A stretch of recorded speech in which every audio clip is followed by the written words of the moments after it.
Hi welcome back to my channel. ఈరోజు కథ మూడు ముళ్ళ ప్రేమ బంధం 14వ భాగాన్ని వినేద్దాం. ఉదయాన్నే మెలకు వచ్చిన విక్రాంత్ ఒళ్ళు విరుచుకోబోయి తనకి చాలా దగ్గరగా ఉన్న మైథిలిని చూసి ఆగిపోయి ప్రేమగా తన వైపే చూస్తూ తన నుదుటి మీద ముద్దు పెట్టడానికి ముందుకు వెళ్ళి పెట్టేవాడల్లా ఆగిపోయాడు. అప్పటికే మైథిలికి మెలకు వచ్చిన విక్రాంత్ ఏం చేస్తాడా అని చూస్తూ ఉంది. అలా ముద్దు పెట్టకుండా ఆగిపోవడంతో మైథిలి కోపంగా విక్రాంత్ కళ్ళలోకి చూస్తూ, నేను మిమ్మల్ని నా హక్కులా ఫీల్ అవ్వాలి, కానీ మీరు నన్ను మీ హక్కులా ఫీల్ అవ్వరా?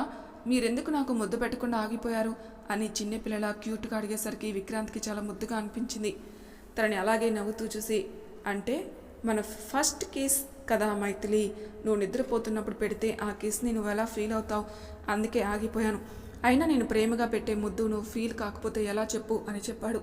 వెంటనే మైథిలి కంగారుగా పైకి లేచి, అయ్యో విక్రాంత్ గారు, ఐఎమ్ సారీ, నేను మన ఫస్ట్ కేస్ మీకు తెలియకుండా పెట్టేశాను, అది మీరు ఫీల్ అవ్వలేకపోయారు కదా, సారీ అంటూ చెవులు పట్టుకుంది. ఆ మాటకి విక్రాంత్ కూడా పైకి లేచి మైథిలిని ఆశ్చర్యంగా చూస్తూ, ఏంటి మైథిలి నువ్వు అనేది అని అడిగాడు. మైథిలి, అవును, నిన్న నేను లేచేసరికి మీరు నాకు చాలా ముద్దుగా అనిపించారు, అందుకే పెట్టేశాను అని చెప్పింది. మైథిలి మాటలకి ఎక్స్ప్రెషన్స్కి విక్రాంత్ గట్టిగా నవ్వేశాడు.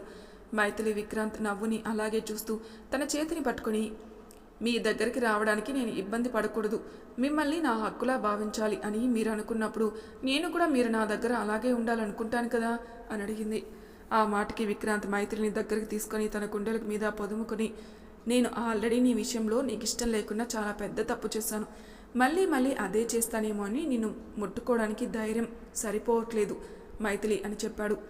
విక్రాంత్ అలా చెబుతూ ఉంటే తన గొంతులోని బాధని తను అలా ఎందుకు మాట్లాడుతున్నాడో మైథిలికి బాగా అర్థమైంది. మైథిలి నవ్వుతూ విక్రాంత్ మొహాన్ని చేతుల్లోకి తీసుకుని తన నుదుటిన ముద్దు పెట్టి ప్రేమగా తన కళ్ళల్లోకి చూస్తూ, ఆ రోజు మీరు కావాలని అలా చేయలేదు, ఏదో కోపంలో అలా జరిగిపోయింది అని నాకు తెలుసు. అయినా మీరు ఒక విషయం గమనించారా, ఆ రోజు మీరు అలా చేయకపోయి ఉంటే ఈరోజు మన ఇద్దరం ఇలా ఉండేవాళ్ళమే కాదు, కాబట్టి మీరు చేసింది తప్పేం కాదు అంటూ కన్ను కొట్టగానే విక్రాంత్ మైథిలి అల్లరికి నవ్వుకుంటూ, ఇప్పుడేమంటావు మైథిలి, నిన్ను నా హక్కుగానే భావించాలి, నేను నిన్ను ఏం చేయాలి అనుకుంటే అది చెయ్యొచ్చు అంతే కదా అని అడిగాడు. మైథిలి అవును అన్నట్టు తలూపింది. విక్రాంత్ మళ్ళీ నవ్వుతూ, సరే అయితే ఇప్పటి వరకు నువ్వు డీసెంట్గా రిజర్వ్డ్గా కామ్గా ఉండే విక్రాంత్ని మాత్రమే చూసావు, కానీ నీకు ఇప్పటి నుండి ఈ విక్రాంత్ అల్లరి చేస్తే ఎలా ఉంటుందో చూపిస్తాను అన్నాడు. ఆ మాటకి మైథిలి ఎగ్జైట్ అవుతూ, నిజంగానా విక్రాంత్ గారు అని అడిగింది. మైథిలి ఎగ్జైట్మెంట్ చూసి విక్రాంత్ నవ్వుతూ, మరీ అంత ఎగ్జైట్ అవ్వకు మైథిలి, నాలోని అల్లరి విక్కి బయటకు వస్తే నువ్వు నన్ను ఒక 10 నిమిషాలు కూడా భరించలేవు అని చెప్పాడు. ఆ మాటకి మైథిలి చిన్నపిల్లల, అయినా సరే నాకు ఆ అల్లరి విక్రాంత్ గారే కావాలి అని చెప్పింది. మైథిలి అలా చిన్నపిల్లలా మాట్లాడుతుంటే విక్రాంత్ నవ్వుతూ, సరే కానీ ముందు నువ్వు వెళ్ళి ఫ్రెష్ అయ్యరా అనగానే మైథిలి, లేదు విక్రాంత్ గారు, ముందు మీరెళ్ళి బ్రష్ చేసుకొని రండి, నేను వెళ్ళి కాఫీ తీసుకొస్తాను అని చెప్పి కిచెన్లోకి వెళ్ళిపోయింది. కాసేపటికి మైథిలి కాఫీ తీసుకొచ్చి వెనక్కి తిరిగి చూస్తే లోపలికి వచ్చి అప్పుడే అక్కడికి వాష్రూమ్ నుండి వస్తున్న విక్రాంత్ని గుద్దుకోబోయింది. అప్పటికే మైథిలిని గమనించిన విక్రాంత్ తనని పట్టుకుని, ఏమైందిరా, ఏంటి అలా చూస్తున్నావు అని అడిగాడు. మైథిలి తేరుకొని నవ్వుతూ ఒక కప్పు విక్రాంత్కి ఇచ్చి మరో కప్పులో తను సిప్ చేస్తూ, ఏం లేదు విక్రాంత్ గారు, వాళ్ళకన్నా లేటుగా పడుకున్న మనమే నిద్ర లేచాం, కానీ వాళ్ళు ఇంకా లేవలేదు, ఎంత నిద్ర లేపినా 5 మినిట్స్ అంటున్నారు అని చెప్పింది. విక్రాంత్ చిన్నగా నవ్వి, పోన్లేరా నిద్రపోని అని చెప్పాడు. విక్రాంత్ కాఫీ సిప్ చేస్తూ తన మొబైల్ చూసుకుంటూ అందులో ఉన్న ఒక message, happy birthday lion from we అని ఉన్న ఆ మెసేజ్ చూసి అందంగా విచ్చుకున్నాయి విక్రాంత్ పెదాలు. మైథిలి విక్రాంత్ అందమైన ఆ చిరునవ్వు చూసి, ఏంటి విక్రాంత్ గారు మీలో మీరే నవ్వుకుంటున్నారు, సరే ముందు త్వరగా ఫ్రెష్ అయ్యారండి, గుడికి వెళ్ళాలి కదా, నేను వెళ్ళి వాళ్ళని మళ్ళీ నిద్ర లేపాలి అని మైథిలి విక్రాంత్కి కబోర్డ్ నుండి ఒక డ్రెస్ తీసి బెడ్ మీద పెట్టి బయటికి వెళ్ళిపోయింది.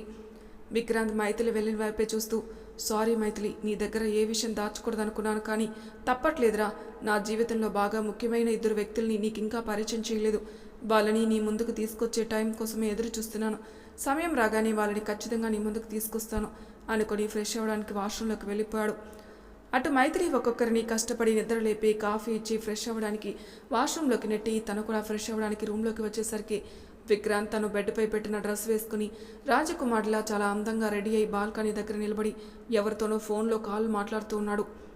మైథిలి విక్రాంత్ని అలా చూసి మురిసిపోతూ అమాంతం వెళ్ళి తనని వెనక నుండి గట్టిగా హాక్ చేసుకుంది.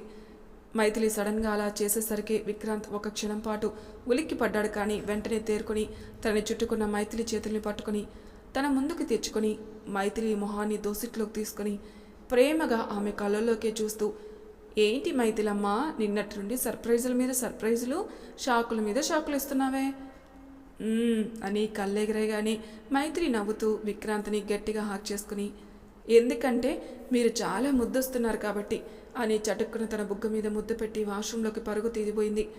మైథిలి ముద్దు పెట్టగానే ఏదో ట్రాన్స్లోకి వెళ్ళిన విక్రాంత్ మైథిలి వాష్రూంలోకి పరుగు తీస్తుంటే వెంటనే తేరుకుని తన చేయి పట్టుకుని ఆపేశాడు. విక్రాంత్ సడన్గా అలా తన చేయిని పట్టుకోగానే మైథిలికి గుండెల్లో ఏదో తెలియని అలజడి మొదలై గుండె వేగం పెరిగిపోయింది. ఏదో తెలియని కంగారు, భయం, సిగ్గుతో విక్రాంత్ని చూడలేక తలదించుకుని, విక్రాంత్ గారు, నేను ఫ్రెష్ అవ్వాలి అనగాని, నాకు తెలుసురా, కానీ నేను ఒకటి అడుగుతాను, చెప్తావా అని అడుగుతాడు విక్రాంత్. మైథిలి చిన్నగా నవ్వి విక్రాంత్ని చూస్తూ, మీరు అడగండి, అది నేను చేయకపోవడమా, ఇంతకీ ఏం చేయాలి అని అడిగింది. విక్రాంత్ వెంటనే వెళ్ళి తన కబోర్డ్ నుండి ఒక బాక్స్ తెచ్చి మైథిలికిచ్చి, ఇది కట్టుకోరా ప్లీజ్ అనగానే మైథిలి నవ్వుతూ విక్రాంత్ చేతి నుండి ఆ బాక్స్ తీసుకుని వాష్రూంలోకి వెళ్ళిపోయింది. కాసేపటికి అందరూ రెడీ హాల్లో వెయిట్ చేస్తూ ఉండగా అప్పుడే మెట్లు దిగుతూ కిందికి వస్తున్న మైథిలిని చూసి అలాగే ఉండిపోయారు. మైథిలి విక్రాంత్కి మ్యాచ్ అయ్యేలా సేమ్ కలర్ శారీ వేసుకొని చాలా సింపుల్గా రెడీ అయింది. కానీ చూడ్డానికి చాలా అందంగా ఉంది. విక్రాంత్ మైథిలిని కళ్ళతోనే మెచ్చుకుని థ్యాంక్స్ చెప్పాడు. తర్వాత అందరూ కలిసి గుడికి వెళ్ళి విక్రాంత్ పేరు మీద అభిషేకం చేయించుకొని అక్కడ అన్నదానం ఏర్పాటు చేయడం వల్ల ముందుగా మైథిలి విక్రాంత్ చేత వాళ్ళకి బట్టలు ఇప్పిస్తూ ఉంది. జరిగేదంతా చూస్తూ ఉంటే విక్రాంత్, మేఘనాలకి వాళ్ళ తల్లి గుర్తొచ్చి ఆనందంగా ఒకరినొకరు చూసుకుని నవ్వుకున్నారు. కాసేపటికి భోజనాలు మొదలు పెట్టడం వల్ల సాత్విక్, అరవింద్, లాస్య వడ్డిస్తుంటే విక్రాంత్ మేఘనని పిలిచి మిగిలిన బట్టలు తనని పంచమని చెప్పి తను కూడా వడ్డించడానికి వెళ్ళాడు. మేఘనాకి నిలబడే ఓపిక లేక మైథిలిని పిలిచి, అమ్మా, నా వల్ల కాదు, కాళ్ళు చాలా నొప్పిగా ఉన్నాయి, ప్లీజ్ మా అనగానే మైథిలి నవ్వుతూ మేఘనని అక్కడే కూర్చోబెట్టి మిగిలినవి తను ఇస్తుంది. ఇంతలో సడన్గా ఒక ఆవిడ మైథిలి ఇస్తున్న బట్టను తీసుకుని అప్పటిదాకా ఆవిడ కప్పుకున్న రగ్గులో దాచిన కత్తిని తీసి మైథిలి కడుపులో పొడిచేసింది. ఆ పోటుకి మైథిలి ఒక్కసారిగా అమ్మా అని అరుస్తూ కింద పడగానే ఆవిడ అక్కడి నుండి పారిపోవాలని ప్రయత్నించింది. కానీ అప్పటికే అక్కడున్న విక్రాంత్, సెక్యూరిటీ ఆవిడ్ని పట్టుకున్నారు.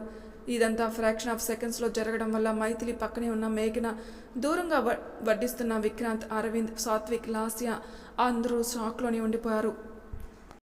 ముందుగా షాక్ నుండి తేరుకున్న విక్రాంత్ కంగారుగా మైథిలిని చేరి అప్పటికే రక్తపు మడుగులో ఉన్న ఆమెను తన ఒడిలోకి తీసుకుని, మైథిలి, మైథిలి అంటూ ఆమె చెంపపై తడుతూ మైథిలిని లేపడానికి ట్రై చేస్తున్నాడు. కానీ మైథిలి అప్పటికే స్పృహ కోల్పోయింది. మైథిలి గాయం నుండి ధారాళంగా రక్తం పోతూ ఉండడం గమనించిన విక్రాంత్ కాసేపటి క్రితం తన మెడలో వేసిన కండువా తీసి మైథిలి నడం చుట్టూ గాయం నుండి రక్తస్రావం తగ్గేలా గట్టిగా కట్టి అరవింద్ అని అరిచాడు. ఆ అరుపులకి మిగిలిన వాళ్ళు కూడా షాక్ నుండి తేరుకుని మైథిలిని చేరి తనకేమవుతుందో అని భయంతో కన్నీళ్లు పెట్టుకుంటూ వాళ్ళు కూడా మైథిలిని లేపడానికి ట్రై చేస్తారు. కానీ ఎలాంటి ఉపయోగం లేదు. విక్రాంత్ పైకి లేచి మైథిలిని ఎత్తుకుని పరుగులాంటి నడకతో బయటికి నడిచాడు. విక్రాంత్ బయటికి వెళ్లేసరికి అరవింద్ కార్ స్టార్ట్ చేసి రెడీగా ఉండడంతో వెంటనే మైథిలిని తీసుకుని కార్ ఎక్కి మైథిలిని తన ఒడిలో పడుకోబెట్టుకున్నాడు. కార్ని వేగంగా హాస్పిటల్కి డ్రైవ్ చేస్తూనే సాగర్కి కాల్ చేసి విషయం చెప్పాడు అరవింద్. వీళ్ళు హాస్పిటల్కి చేరుకునేసరికి సాగర్, ఇంకొంతమంది స్టాఫ్ హాస్పిటల్ ఎంట్రన్స్లో స్ట్రెచ్చర్తో రెడీగా ఉన్నారు. విక్రాంత్ వెంటనే మైథిలిని స్ట్రెచ్చర్ మీద పడుకోబెట్టగానే వార్డ్ బాయ్స్ వెంటనే ఆ స్ట్రెచ్చర్ని వేగంగా నెడుతూ ఐసీయూకి తీసుకెళ్లారు. ఆ వెనకే పరుగు పెడుతూ సాగర్, తనతో ఇంకొక డాక్టర్ లోపలికి వెళ్లారు. వాళ్ళు లోపలికి వెళ్ళగానే ఆ రూమ్ డోర్ క్లోజ్ చేసేశారు. ఆ ఐసీయూ బయట విక్రాంత్ ఎలాంటి ఎక్స్ప్రెషన్ లేకుండా జీవం కోల్పోయిన వాడిలా ఎటో చూస్తూ ఏదో ఆలోచిస్తూ అక్కడే కుర్చీలో కూలబడ్డాడు. విక్రాంత్ని అలా చూస్తున్న అరవింద్కైతే తనని కదపడానికి కూడా చాలా భయంగా అనిపించింది. ఇంతలో లాస్య, మేఘన, సాత్విక్ సెక్యూరిటీ వాళ్ళతో కలిసి హాస్పిటల్కి చేరుకున్నారు. విక్రాంత్ని అలా చూసి తనని కదిపే ధైర్యం ఎవరూ చేయలేకపోయారు. మైథిలికి ఏమవుతుందో అనే భయంతో కన్నీళ్లు పెట్టుకుంటూ అందరూ అక్కడే పడిగాపులు కాస్తూ మైథిలి ఉన్న ఐసీయూ వైపే చూస్తూ ఎలాంటి విషయం వినాల్సి వస్తుందో అని భయంగా చూస్తూ ఉన్నారు. ఇంతలో ఐసీయూ నుండి సాగర్ బయటకు వచ్చాడు. సాగర్ని చూడగానే అందరూ తనని చుట్టుముట్టి మైథిలికి ఎలా ఉందో అని ప్రశ్నల వర్షం కురిపిస్తూనే ఉన్నారు.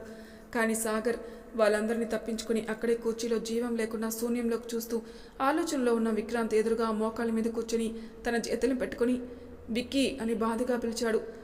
ఎందుకంటే సాగర్ ఇప్పటి వరకు విక్రాంత్ని అలాంటి పరిస్థితుల్లో ఎప్పుడూ చూడలేదు. సాగర్ పిలుపుతో స్పృహలోకి వచ్చిన విక్రాంత్ తన చేతుల్ని పట్టుకున్న సాగర్ చేతుల్ని గట్టిగా పట్టుకుని తనేం చెప్తాడని ఆతృతగా ఎదురు చూస్తున్నాడు. సాగర్ విక్కీ మైథిలిని విషం పూసిన కత్తితో పొడిచారా, స్టమక్ ఇన్ఫెక్షన్ అయింది, చాలా బ్లడ్ పోయింది. మైథిలికి ఇప్పుడు అర్జెంటుగా సర్జరీ చేయాలి. తనని టైంకి తీసుకొచ్చి చాలా మంచి పని చేశారు. వెంటనే సర్జరీకి ఏర్పాట్లు చేస్తున్నాం. నువ్వేం టెన్షన్ పడకు. మైథిలి ప్రాణానికి నా ప్రాణం అడ్డేసైనా తన ప్రాణం కాపాడుతాను, నన్ను నమ్ము అని తను పట్టుకున్న విక్రాంత్ చేతుల్ని ఇంకా గట్టిగా పట్టుకున్నాడు. సాగర్ మైథిలి కండిషన్ చెబుతుంటే అక్కడున్న అందరికీ తనకేమవుతుందో అనే భయం పట్టుకుంది. కానీ తన మాటల్లో నమ్మకాన్ని చూసిన అందరికీ కొంచెం ఊరటగా అనిపించింది. సాగర్ మాటలు విన్న విక్రాంత్ చిన్న నవ్వు నవ్వి, మైథిలికి ఏం కాదారా, ఒకవేళ మైథిలికి ఏదైనా అయితే ఇక్కడ నా ఊపిరి ఎప్ అంటుంటేనే. అప్పటికే లాస్య మేఘన విక్రాంత్ నొట్టిపై చేయి పెట్టి వద్దు అంటూ ఏడుస్తున్నారు. విక్రాంత్ మాటలకి అరవింద్ సాత్వికులకు కూడా చాలా బాధగా అనిపించింది. అందరూ విక్రాంత్ చుట్టూ చేరిపోయి కన్నీళ్లు పెట్టుకుంటుంటే విక్రాంత్ అందరినీ చూసి ఏడవద్దు అని అందరికీ ధైర్యం చెప్పి నా మైథిలమ్మకి ఏమీ కాదు అని చెప్పాడు. విక్రాంత్ అంత కూల్గా ఉంటే తుఫాన్ రాబోయే ముందు ప్రశాంతంగా ఉన్న వాతావరణం చూసినట్టుంది అక్కడున్న అందరికీ. ఎందుకంటే విక్రాంత్కి కోపం వస్తే దాని పర్యావసనం చాలా తీవ్రంగా ఉంటుందని అక్కడున్న అందరికీ బాగా తెలుసు. అందులోనూ ఇప్పుడు తన ప్రాణంగా ప్రేమిస్తున్న మైథిలిని టచ్ చేసి చావు అంచుల వరకు తీసుకెళ్లారు కాబట్టి దీనికి కారణమైన వాళ్ళకి ఇక భూమి మీద నూకలు చెల్లిపోయినట్టే అని స్పష్టంగా తెలుస్తుంది వాళ్ళకి. సాగర్ పైకి లేచి వెళ్ళబోతుంటే విక్రాంత్ తన చేతిని పట్టుకుని ఆపి, రేయ్ నేను ఒకసారి మైథిలిని చూడాలరా అని అన్నాడు. విక్రాంత్ ఎప్పుడు సింహంలా గంభీరంగా ఉండడమే చూసిన సాగర్ ఇప్పుడు మైథిలి విషయంలో ఇంత సెన్సిటివ్గా బిహేవ్ చేయడం కొత్తగా బాధగా అనిపించింది. వెంటనే సరే వెళ్ళరా అని పంపించాడు. ఆ వెంటనే ఆ రూమ్లో ఉన్న స్టాఫ్ అందరూ బయటకు వచ్చేశారు. విక్రాంత్ ఐసీయూలోకి అడుగుపెట్టి మిషన్ల మధ్య వైర్లతో బెడ్ మీద అచేతనంగా ఉన్న మైథిలిని చూడగానే తన గుండెని ఎవరో సూదులతో గుచ్చినట్టు చాలా నొప్పిగా అనిపించి అడుగు ముందుకు వేయలేకపోయాడు. కానీ కష్టంగా ఒక్కో అడుగు వేస్తూ మైథిలిని చేరి ఒక చేత్తో తన చేతిని పట్టుకుని మరో చేత్తో మైథిలి తరలిమురుతూ, మైథిలి నువ్వు ఎప్పుడు నాతోనే ఉంటావు అని నాకు మాటిచ్చావురా, ఇప్పుడు నువ్వు ఆ మాట తప్పడానికి వీల్లేదు, నువ్వు లేకున్నా నేను బ్రతకలేనురా అంటూ వస్తున్న కన్నీళ్లను అతి కష్టంగా అదిమి పెట్టుకొని మైథిలి నుదురికి తన నుదురుని ఆనించి కళ్ళు మూసుకున్నాడు. విక్రాంత్ కంటి కొసల నుండి కారిన కన్నీటి చుక్క మైథిలి చెంపని తాకింది. మైథిలి స్పృహలో లేనప్పటికీ విక్రాంత్ కన్నీటి స్పర్శ మైథిలి మనసుని తాకినట్టుంది. వెంటనే మైథిలి స్పందిస్తూ విక్రాంత్ చేతిలో ఉన్న తన చేతిని వేళ్ళని కదిపింది. నేను మిమ్మల్ని వదిలి ఎక్కడికి వెళ్ళను అన్నట్టు. ఆ కదలికలకి విక్రాంత్ సంతోషపడుతూ ప్రేమగా మైథిలి చెంపను నిమిరి తన నుదుటిపై ముద్దు పెట్టి, నువ్వు నా మాట ఇంటావని నాకు తెలుసురా అని వదల్లేక భారంగా మైథిలిని వదిలి బయటికొచ్చాడు. విక్రాంత్ అలా బయటికి రాగానే సాగర్ నర్సులని మరో డాక్టర్ని తీసుకుని వెళ్ళి హుటాహుటుగా ఆపరేషన్ థియేటర్లో సర్జరీ స్టార్ట్ చేశాడు. ఇంతలో అక్కడికి వేణుగారు, మాధవి గారు, సాత్విక్ తండ్రి మహిదర్ కంగారుగా వచ్చారు. సాత్విక్, మేఘన మహిదర్ గారికి చెరువు వైపు చేరి ఆయన్ని చుట్టేసి భయంతో కన్నీళ్లు పెట్టుకుంటున్నారు. మాధవి గారు లాస్యని దగ్గరికి తీసుకుని ధైర్యం చెబుతున్నారు. ఇక అరవింద్ విక్రాంత్ పక్కన కూర్చొని ఐసీయూ వైపు చూస్తూ ఉన్నాడు. అక్కడ విక్రాంత్ ఎంత బాధపడుతున్నాడో అంతగా అరవింద్ కూడా బాధపడుతున్నాడు. కానీ బయటపడట్లేదు. అసలే ప్రాణంగా చూసుకునే చెల్లెలు తనని వదిలి వెళ్ళిపోయింది. ఇప్పుడు ఆ చెల్లెల్ని మైథిలిలో చూసుకుంటూ ఆనందపడుతున్నాడు. అలాంటిది ఇప్పుడు మైథిలికి ఏమైనా అయితే అరవింద్ ఆ బాధ నుండి, షాక్ నుండి బయటపడడం అంత ఈజీ కాదు. అరవింద్ మౌనం వెనుక ఉన్న భయం, బాధ, మనోవేదన అంతా విక్రాంత్కి స్పష్టంగా అర్థమై వెంటనే అరవింద్ని దగ్గరకు తీసుకుని హక్ చేసుకున్నాడు. ఇక అరవింద్ తనని తాను కంట్రోల్ చేసుకోలేక విక్రాంత్ని గట్టిగా హక్ చేసుకుని తన మనసు కుదురుపడే వరకు ఏడుస్తూనే ఉన్నాడు. విక్రాంత్ కూడా అరవింద్ని కాసేపు అలానే వదిలేశాడు. ఇక మేఘన, సాత్విక్ మైథిలిలో తమకి దూరమైన తమ తల్లులను చూసుకుంటున్నారు. అలాగే మైథిలిలో చాలా ఎఫెక్షన్ పెంచుకున్నారు. ఇంకోసారి మళ్ళీ వాళ్ళ నుండి తమ తల్లి దూరం అయితే ఆ ఇద్దరూ ఆ బాధ నుండి బయటపడలేరు. అదంతా మహిదర్ గారికి బాగా తెలుసు. ఎందుకంటే సాత్విక్ ఆల్రెడీ ఒకసారి మైథిలిని వదిలి వెళ్ళలేక ఎంత నరకం చూశాడో ఆయనకి బాగా తెలుసు. కాబట్టి ఇద్దరికి ధైర్యం చెబుతూ మైథిలికి ఏం కాకూడదని దేవుడికి మొక్కుకుంటున్నారు. ఇక వేణుగారు, మాధవి గారు లాస్యకి ధైర్యం చెబుతున్నారు. కానీ ఆ ఇద్దరు లోపలే మైథిలికి ఏం జరుగుతుందో అని వాళ్ళకంటే ఎక్కువ భయపడుతున్నారు. ఆల్రెడీ ఒకసారి కూతుర్ని పోగొట్టుకుని అంతలేని బాధను అనుభవించారు. మళ్ళీ ఇప్పుడు కూతురులా భావించే మైథిలికి ఏదైనా జరిగితే అనే ఆలోచన కూడా భయంగా ఉంది ఆ ఇద్దరికి. 2 గంటలు నిర్వీర్మానంగా జరిగింది సర్జరీ. కాసేపటికి మాస్కులు, గౌన్లు తీస్తూ బయటకొచ్చాడు సాగర్ అలా బయటికి రాగానే అందరూ తన చుట్టూ చేరారు. మైథిలి కండిషన్ ఏంటో తెలుసుకుందామని. సాగర్ చిన్నగా స్మైల్ ఇచ్చి వీళ్ళందరికీ 2 అడుగుల దూరంలో ఉన్న విక్రాంత్ అరవింద్ను చూస్తూ సర్జరీ సక్సెస్ అయింది. ఇప్పుడు మైథిలి కండిషన్ బాగుందిరా, కాకపోతే సాయంత్రం వరకు మైథిలికి స్లో రాదు అని చెప్పి అక్కడ నర్సుకి అరగంటకి ఒకసారి మైథిలి పల్స్ చెక్ చేస్తూ ఉండమని చెప్పి వెళ్ళిపోయాడు. మైథిలి సేఫ్ అని తెలియగానే అక్కడున్న అందరికీ చాలా రిలీఫ్గా అనిపించి గట్టిగా ఊపిరి పీల్చుకున్నారు. విక్రాంత్ మనసు కొంచెం తేలికపడి మైథిలిని ఉంచిన రూమ్ గ్లాస్ డోర్ నుండి కాసేపు అలానే మైథిలిని చూసి అక్కడి నుండి బయటికి అడుగులు వేశాడు. అరవింద్కి విక్రాంత్ ఎందుకు వెళ్తున్నాడో తెలుసు, కానీ ఎక్కడికి వెళ్తున్నాడో తెలీదు. అరవింద్ కూడా విక్రాంత్తో వెళ్ళడానికి తన వైపు అడుగులు వేయబడాడు.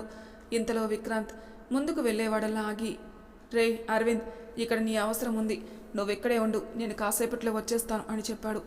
ఆ మాటకి అరవింద్ విక్రాంత్ భుజంపై చెయ్యేసి, ప్లీజ్ రా, కోపంలో ఎలాంటి డెసిషన్ తీసుకోకు అని చెప్పాడు. దానికి విక్రాంత్ చిన్నగా నవ్వి, నేను ఆల్రెడీ డెసిషన్ తీసేసుకున్నాను అని చెప్పాడు. అరవింద్ విక్రాంత్ ప్రతి ఎమోషన్ని అర్థం చేసుకోగలడు. అందుకే ఇప్పుడు విక్రాంత్ ఉన్న పరిస్థితుల్లో తనని అంతకు మించి ఏమీ అడగలేకపోయాడు. ఎందుకంటే ఇంకేమైనా చెప్పాలనుకున్నా అడగాలనుకున్నా విక్రాంత్ నుండి ఎలాంటి రియాక్షన్ ఉండదని అరవింద్కి బాగా తెలుసు. ఇక చేసేదేం లేక విక్రాంత్ వెళ్లే వరకు అక్కడే ఉండి తను వెళ్ళగానే లోపలికి వచ్చి లాస్య పక్కన కూర్చున్నాడు. హాస్పిటల్ నుండి ఉగ్ర రూపంతో బయలుదేరిన విక్రాంత్ డైరెక్ట్గా శ్రేయ ఇంటికి వెళ్ళాడు. విక్రాంత్ లోపలికి వెళ్ళేసరికి అక్కడ హాల్లో శ్రేయ తండ్రి రవీంద్ర గారు, ఆయన పిఏ కూర్చొని నవ్వుతూ ముచ్చట్లు చెప్పుకుంటున్నారు. విక్రాంత్కి వాళ్ళు అలా నవ్వడం చూడగానే తనకున్న కోపం ఇంకా నశాలానికి అంటింది. ఆ కోపంతో పక్కనే ఉన్న పెద్ద ఫ్లవర్ వాజ్ తీసుకుని పైనున్న పెద్ద లైట్ మీదకి విసిరాడు. విక్రమ్ ఆ ఫ్లవర్ వాజ్ని చాలా ఫోర్స్గా విసరడంతో ఆ గ్లాస్ లైట్ ముక్కలై కింద పడింది. అది అలా పడే వరకు కింద నవ్వుతూ కబుర్లు చెప్పుకుంటున్న ముగ్గురు ఆ సౌండ్కి అటు చూడగానే ప్రాణాలు అరచేతుల్లో పెట్టుకుని సోఫా నుండి కిందికి అదిరిపడ్డారు. ఆ లైట్కి ఒక 4 అడుగుల దూరంలో కూర్చోవడంతో శ్రేయ వాళ్ళందరికీ పెద్దగా దెబ్బలు ఏమీ తగలకుండా తప్పించుకున్నారు. అప్పుడు చూశారు అందరూ గుమ్మం దగ్గర ఉన్న విక్రాంత్ని. తనని చూడగానే వీళ్ళకి తెలియకుండానే వీళ్ళ అడుగులు తడబడ్డాయి. ఎందుకంటే విక్రాంత్ని చూడగానే విగ్రహ రూపంతో 3వ కన్ను తెరిచిన శివుళ్ళ అనిపించాడు. ఆ లైట్ అలా పగిలేసరికి ఆ సౌండ్ విని కంగారుగా బయటికి వచ్చాడు విరాట్కి అసలు అక్కడ ఏం జరిగిందో అర్థం చేసుకోవడానికి 2 నిమిషాలు పట్టింది. అర్థమైన వెంటనే అక్కడే ఉగ్ర రూపుల్లా కళ్ళలో నిప్పులు కురిపిస్తున్న విక్రాంత్ కనిపించాడు. అసలు అక్కడికి విక్రాంత్ ఎందుకు వచ్చాడో ఏమైందో అని టెన్షన్ పడుతూ చూస్తూ ఉన్నాడు. విరాట్ని అక్కడ చూడగానే విక్రాంత్ కొంచెం కోపం తగ్గించుకొని రవీంద్ర గారి ముందుకొచ్చి యాటిట్యూడ్తో చాలా కూల్గా, అంకుల్, ఇప్పటిదాకా మీరు మా విషయంలో ఏం చేసినా నేను సైలెంట్గా ఉండడానికి 3 బలమైన కారణాలున్నాయి. మొదటిది, మీరు మా డాడీ స్నేహితుడు. రెండవది, మీ వయసుకి నేను ఇస్తున్న గౌరవం. ఇక 3వది, అత్యంత ముఖ్యమైనది, నా విరాట్ కోసం. మీరు చేస్తున్న తప్పులకి నేను మిమ్మల్ని శిక్షిస్తే వాడికి మిగిలిన తండ్రి ప్రేమ కూడా దక్కదని మీరేం చేస్తున్నా మీరే మారుతారులేని మౌనంగా ఉండిపోయాను. అది మీరు నా చేతకానితనం అనుకోవడం మీ అమాయకత్వం. నా గురించి పూర్తిగా తెలిసినా మీరే ఇలా చేస్తే ఎలా అంకుల్? నేను మనిషినే కదా. ఓర్పు సహనం అనేవి నాలో కూడా ఒక లిమిట్ వరకు మాత్రమే ఉంటాయి. అవి నేను మర్చిపోయేలా ఈరోజు మీరు ఈ పరిస్థితిని సృష్టించారు. కాబట్టి ఇప్పుడు జరగబోయేదానికి పూర్తి బాధ్యులు మీరే. మైథిలి నా బలహీనత అని తెలుసుకున్న మీరు మైథిలినే నా బలం అని తెలుసుకోలేకపోయారు అంకుల్. నా కళ్ళెదురుగా నా భార్యని చంపడానికి ప్రయత్నించిన నేను ఇంతసేపు మిమ్మల్ని ఏం చేయకుండా ఉన్నాను అంటే మీకు ఇక ఫైనల్ కౌంట్ డౌన్ స్టార్ట్ అయినట్టే అని తన మొబైల్ తీసి ఎవరికో మెసేజ్ చేశాడు. అప్పటి వరకు బయట నిలబడి ఉన్న income tax officers, CBI officers, పోలీసులతో సహా అందరూ లోపలికి వచ్చి రవీంద్ర గారికి, అతని పిఏ కేశవ్కి బేడీలు వేసి ఈ రోజు వరకు ఆయన చేసిన అక్రమాలు, అన్యాయాలకు సాక్ష్యాలతో సహా అరెస్ట్ చేస్తున్నామని చెప్పారు. అక్రమంగా సంపాదించిన ఆస్తులు, ట్యాక్స్ పే చేయని ఆస్తులు అన్ని ఇన్కమ్ ట్యాక్స్ ఆఫీసర్స్ గవర్నమెంట్ స్వాధీనం చేసుకున్నట్టు చెప్పారు. అప్పటికే ఇదంతా వింటున్న రవీంద్ర గారికి ఫ్యూజులు ఎగిరిపోయాయి. ఆ కోపంతోనే ఆయనకి దగ్గరలో ఉన్న ఒక పోలీస్ నుండి గన్ గుంజుకుని అది విక్రాంత్కి గురిపెట్టారు. అది ముందే గ్రహించిన మరో పోలీస్ ఆయన చేతి మీద షూట్ చేయడంతో ఆయన చేతి నుండి గన్ కింద పడిపోయింది. చేతిలో బుల్లెట్ దిగడంతో ఆ నొప్పికి తాళలేక అరుస్తూ కింద కూలబడ్డారు. కొంతమంది పోలీసులు ఆయన్ని తీసుకుని హాస్పిటల్కి బయలుదేరారు. మరి కొంతమంది కేశవ్ని పోలీస్ స్టేషన్కి తీసుకెళ్లారు. ఇదంతా చూసిన శ్రేయ తన తండ్రిని అరెస్ట్ చేయడం, ఆయన చేతిని గాయపరచడం తట్టుకోలేకపోయింది. ఆ ఉక్రోషంతోనే వేగంగా వెళ్లి విక్రాంత్ కాలర్ పట్టుకోబోయింది. కానీ అప్పటికే ఆమె చేతిని కూడా సంఖ్యలు వేసి, మేడం, మీరు డ్రగ్స్ డీల్ చేస్తున్నట్టు సాక్ష్యాలు దొరికాయి, మీపై కేసు నమోదు చేశాం అని శ్రేయని కూడా తీసుకెళ్లిపోయారు. అసలు అది ఊహించిన శ్రేయ పిచ్చి పట్టిందానిలా అరుస్తూ, విరాట్, చూడు, ఫ్రెండ్ అంటూ చూసుకున్నావు, ఆ ఫ్రెండ్ కోసమే కదా డాడీని ఎదిరించావు, కానీ ఈరోజు ఆ ఫ్రెండే నీకంటూ ఎవరూ లేకుండా చేసి మన సామ్రాజ్యాన్ని మొత్తం కూలగొట్టేశాడు అనింది. అప్పటికే తన తండ్రి చేసిన తప్పులకి మొహం చెల్లక సిగ్గుతో తలదించుకున్న విరాట్ శ్రేయ అలా అరిచేసరికి ఇక సహనం నశించి లాగిపెట్టి ఒకటి పీకాడు. పుట్టి పెరిగిన ఇన్నాళ్ళకి అన్న చేతిలో దెబ్బ తినగాని శ్రేయ కళ్ళు బయర్లు కమ్ముతూ ఉంటే ఇది కళ నిజమా అన్నట్టు పిత్తర చూపులు చూస్తూ ఉంది విరాట్ని. విరాట్ శ్రేయాని మళ్ళీ ఇంకొకటి పీకి, ఇది నువ్వు మొదటి తప్పు చేసినప్పుడే కొట్టుంటే ఈరోజు మనకి ఈ పరిస్థితి వచ్చుండేదే కాదు. నువ్వు ఇలా తయారవడానికి నేను కూడా ఒక కారణం అంటూ బాధతో వస్తున్న కన్నీళ్లను తుడుచుకొని పోలీసులతో సార్ తీసుకెళ్ళండి అని చెప్పాడు. తన అన్న నుండి ఇలాంటి రియాక్షన్ ఊహించిన శ్రేయ ప్రస్తుతానికి ఈ లోకంలో లేదు. అలా మౌనంగానే పోలీసులతో వెళ్ళిపోయింది. శ్రేయ అలా వెళ్ళగానే విరాట్ ఉన్న చోట కుప్పకూలిపోయి కన్నీళ్లు పెట్టుకుంటూ, నన్ను క్షమించరా, నేనే లేకపోతే ఈరోజు అందరూ హ్యాపీగా చాలా ఉండేవారు అనగానే అప్పటికే విరాట్ ముందు మోకాల మీద కూర్చున్న విక్రాంత్ విరాట్ని గుండెలకి హత్తుకుని, లేదురా, జరిగిన దాంట్లో నీ తప్పేం లేదు అని విరాట్ని కాసేపు ఓదార్చి అతను వద్దంటున్నా బలవంతంగా తనతో పాటు కారులో కూర్చోబెట్టాడు విక్రాంత్. కార్ డ్రైవ్ చేస్తూ, రే, ఆ రోజు మైథిలికి డ్రగ్ ఎక్కించేలా చేసింది శ్రేయ అని నువ్వు నాకు ఇన్ఫార్మ్ చేశాక తనకి ఆ కాలేజీలో హెల్ప్ చేసింది ఎవరో తెలుసుకున్నాను. ఆ హెల్ప్ చేసిన వాడు మన రక్షిత్ అని చెప్పాడు విక్రాంత్ పక్కనే ఉన్న విరాట్తో. విరాట్ ఏదో ఆలోచిస్తూ, రే విక్కీ, ఇప్పుడు అరవింద్ నన్ను చూస్తే ఎలా రియాక్ట్ అవుతాడో తెలీదు. వాడు నన్ను కొట్టినా తిట్టినా పర్వాలేదు, కానీ నా వల్ల వాడు బాధపడితే నేను తట్టుకోలేనురా అన్నాడు బాధతో కుడుకుపోయిన గొంతుతో. విరాట్ ఎందుకు అంత ఎమోషనల్ అవుతున్నాడో తెలిసిన విక్రాంత్ అతని భుజంపై చెయ్యేసి, ఏం కాదురా, మళ్ళీ మనం అందరం హ్యాపీగా ఉండే రోజు తప్పకుండా వస్తుంది అని అతనికి ధైర్యం చెప్పాడు. ఇంతలో ఇద్దరు హాస్పిటల్కి చేరుకున్నారు. విక్రాంత్ కార్ దిగి హాస్పిటల్లోకి వెళ్తున్నాడు, కానీ విరాట్ మాత్రం కార్ దిగే ధైర్యం కూడా చేయలేకపోతున్నాడు. విరాట్ రాకపోవడం గమనించిన విక్రాంత్ అతని బలవంతంగా కారు నుండి దింపి హాస్పిటల్లోకి తీసుకెళ్లాడు. మైథిలి ఉన్న ఐసీయూ బయట మైథిలికి స్పృహ ఎప్పుడొస్తుందా అని కళ్ళు కాయలు కాచేలు ఎదురు చూస్తున్న అందరూ ఎవరో వస్తున్నట్టు అనిపించి ఆ ఫ్లోర్ ఎంట్రన్స్ వైపు చూశారు. అక్కడ విక్రాంత్తో పాటు విరాట్ని చూసిన అందరికీ చాలా సంతోషంగా అనిపించింది. ఆ సంతోషించిన వాళ్ళు అరవింద్ కూడా ఉన్నాడు, కానీ పైకి ఎలాంటి రియాక్షన్ లేకుండా ఉన్నాడు. ముందుగా మేఘన, సాత్విక్ ఏడుస్తూ విరాట్ని చుట్టేశారు. విరాట్ ప్రేమగా ఇద్దరిని దగ్గరకు తీసుకుని చెరువు వైపు వాళ్ళ తల నిమురుతూ సారీరా అని చెప్పాడు, ఇన్ని రోజులు కలవనందుకు. తర్వాత మహిధర్ గారు, వేణు గారు, మాధవి గారు కూడా విరాట్ని పలకరించి ఇక నుండి తనని వాళ్ళతో ఉండమని ఆర్డర్ వేశారు. విరాట్ నవ్వే సమాధానంగా ఇచ్చాడు.